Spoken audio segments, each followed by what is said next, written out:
সরলের মান নির্ণয়ের সময়ে যোগ বিয়োগ ও ভাগ থাকলে আগে ভাগের কাজ, তারপর যোগের কাজ এবং শেষে বিয়োগের কাজ হয়। তাহলে আমরা এখানে ছোট করে একটু নোট রাখছি। প্রথমে আমরা সরলের ক্ষেত্রে কি করব, যদি ভাগ এবং যোগ বিয়োগ থাকে প্রথমে ভাগের কাজ, তারপরে যোগের কাজ আর শেষে বিয়োগের কাজ। এখানে আমি প্রথম দুটো অঙ্ক তুলে নিয়েছি। প্রথমটা শুরু করছি। 18 ভাগ 3 যোগ 9 বিয়োগ 12। তো দেখো, যেহেতু ভাগের কাজ আমাদের আগে করতে হবে, নিয়ম অনুসারে আমরা ভাগের অংশটুকুর কাজ আগে করে নেব।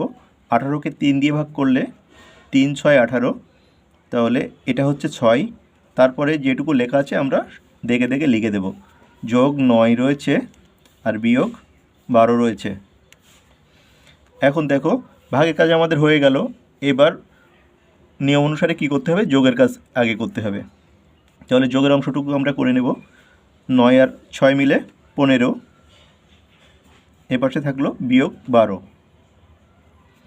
এখন 15 থেকে 12 বিয়োগ করলে 3। এরপর 2 দাগ দেখো, 2 দাগে রয়েছে 7 বিয়োগ 32 ভাগ 4 যোগ 9। তো অঙ্ক আমি পাতিয়ে নিয়েছি।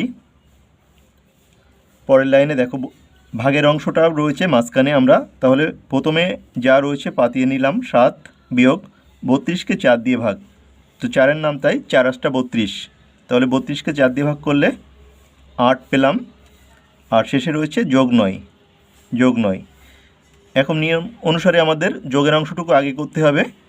তাহলে শুরুতে রয়েছে 7, তাহলে 7-এর সাথে আমরা 9কে আগে যোগ করে নেব, অর্থাৎ এটাকে সাজিয়ে নেব। 7 যোগ 9 আর বিয়োগ 8কে ডান পাশে রাখবো।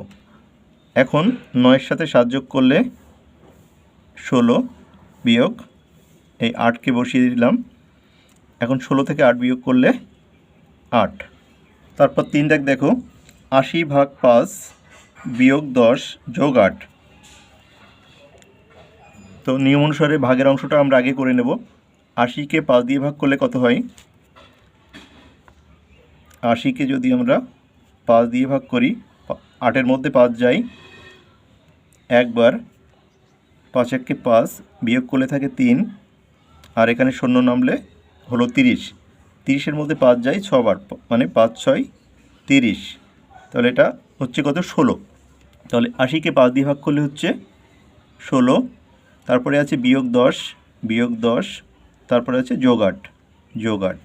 এখন আমরা যোগের কাজ করব।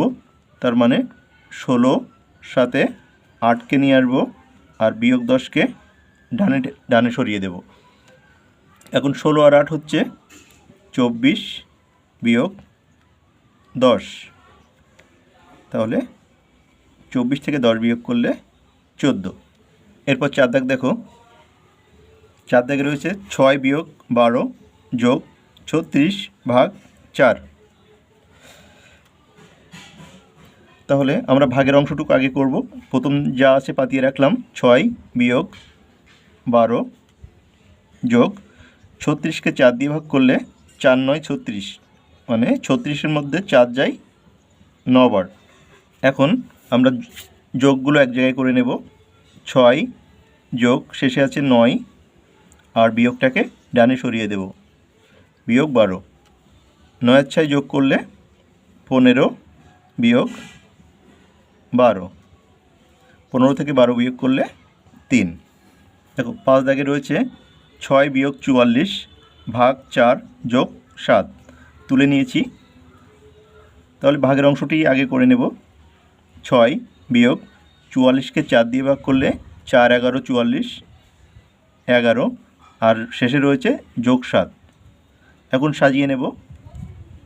6 যোগ 7 বিয়োগ 11, 6 আর 7 13 বিয়োগ 11। 13 থেকে 11 বিয়োগ করলে 2। 6 দাগ দেখো, 11 যোগ 2 বিয়োগ 45 ভাগ 5। এখন ভাগের অংশটি আগে করলে এদিকে যা আছে বসিয়ে রাখলাম। 11 যোগ 2 বিয়োগ 45কে 5 দিয়ে ভাগ করলে 5-এর নাম তাই, 5 9 45। তাহলে 9 বাদ যাবে, এখন 11-র সাথে 2 যোগ করে দিলে 11 আর 2 13 বিয়োগ 9। এখন 13 থেকে 9 বাদ দিলে 4।